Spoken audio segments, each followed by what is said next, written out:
మన ఆంధ్రప్రదేశ్లో ఉన్న పేదోళ్ళందరినీ మరింత పేదరికంలోకి తోసేయడానికి సర్వం సిద్ధం చేసేసుకున్నారు మన చంద్రబాబు నాయుడు గారు. మీరు 3 నిమిషాలు శ్రద్ధగా వింటే చంద్రబాబు గారు సూపర్ 6 ఏ విధంగా మన ఆంధ్ర రాష్ట్రాన్ని మరింత పేదరికంలోకి నెడుతుందో పోసుకొచ్చినట్టు చెప్పేస్తాను. బాబు గారు సూపర్ 6 అమలు చేయాలంటే మన రాష్ట్రానికి వచ్చే ఆదాయానికి మించి 1,21,618 కోట్లు అవసరం పడుతుంది. కానీ అది ఎలా తెస్తాడో తెలుసుకునే ముందు మనం ఆంధ్రప్రదేశ్ ఆదాయము మరియు దాన్ని ప్రభుత్వం ఎలా ఖర్చు చేస్తుందో ముందు తెలుసుకుందాం. ఆంధ్రప్రదేశ్ ఒక సంవత్సరం ఆదాయం 2,86,388 కోట్లు. ఇప్పుడు వస్తున్న ఈ ఆదాయాన్ని మన రాష్ట్ర ప్రభుత్వం ఏ రకంగా ఖర్చు చేస్తుందో మనం తెలుసుకుందాం.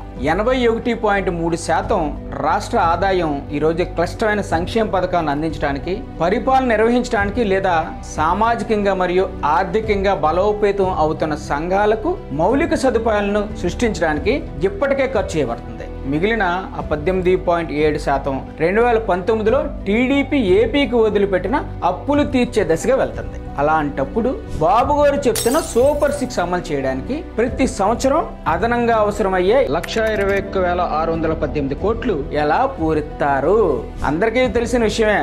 బాబు గారు ఎప్పటి నుండో ఓ పేదల విరోధి. సంక్షేమ పథకాలు తీసేయాలని ఎప్పటి నుండో చెప్తుంది ఈ బాబు గారే. బాబు గారిని సపోర్ట్ చేసే ఎల్లో మీడియా ఎప్పటి నుండో సంక్షేమ పథకాలపై విమర్శలు కూడా చేస్తూనే ఉన్నాయి. మీరు అందరూ చూస్తూనే ఉన్నారు. అలాంటప్పుడు బాబు గారు సూపర్ 6ని అమలు చేయడానికి అవసరమయ్యే 1,21,618 కోట్ల కోసం అన్నింటికంటే ముందు పేదోళ్ళందరికీ లబ్ధి చేకూరుతున్న 24 ముఖ్యమైన పథకాలని ఆపేస్తాడు. అవేంటంటే ముఖ్యంగా రైతులకి 9 గంటల ఉచిత విద్యుత్ సరఫరా, ఇంకా 0 వడ్డీ రుణాలు, ఉచిత పంట బీమా, ఇన్పుట్ సబ్సిడీ, మత్స్యకారులకు మత్స్యకార భరోసా, ఆడవారికి అయితే 0 వడ్డీ రుణాలు, వైఎస్ఆర్ చేయూత, సంపూర్ణ పోషణ, కాపు నేస్తం, అదేవిధంగా బడుగు బలహీన వర్గాలకు లబ్ధి చేకూర్చే మన వైఎస్ఆర్ ఆరోగ్యశ్రీ, ఉచిత పీడిఎస్ బియ్యం, ఆరోగ్య ఆసరా, ఈబీసీ నేస్తం. ఇంకా విద్యార్థులకి విద్యా దీవెన, వసతి దీవెన, విదేశీ విద్యా దీవెన, విద్యా కానుక, ఉచిత బైజూస్ ట్యాబులు, గోరుముద్ద పథకాలు. శ్రామిక వర్గానికి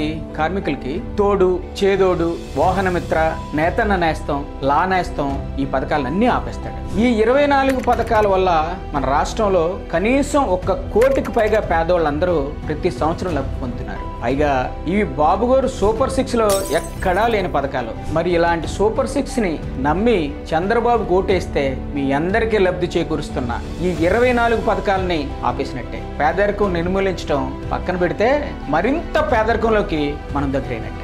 బాబు మోసపూరిత వాగ్దానాలు వ్యక్తిగతంగా పెను ప్రమాదంతో సమానం. దయచేసి ఓటు వేసే ముందు ఏపీ భవిష్యత్తు గురించి జాగ్రత్తగా ఆలోచించండి.